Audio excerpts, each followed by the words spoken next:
প্রাতিষ্ঠানিক বাজার বলতে কি বুঝো অথবা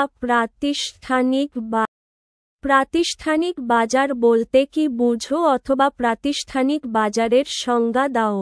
উত্তরা ভূমিকা, যে সকল প্রতিষ্ঠান মুনাফার্জন করে না, বরং জনগণের সেবা প্রদানের জন্য পণ্য ও সেবা ক্রয় করে এমন প্রতিষ্ঠানের সমন্বয়ে গঠিত বাজারকে প্রাতিষ্ঠানিক বাজার বলে।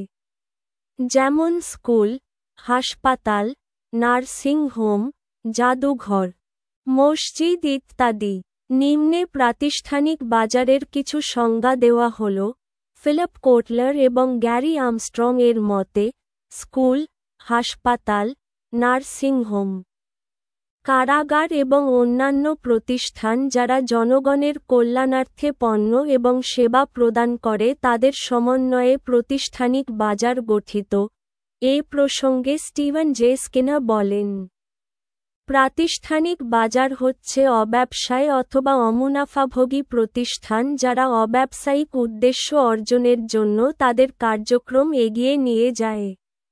এর অন্তর্ভুক্ত হল হাসপাতাল, জাদুঘর, বিশ্ববিদ্যালয় এবং দাতব্য প্রতিষ্ঠানসমূহ।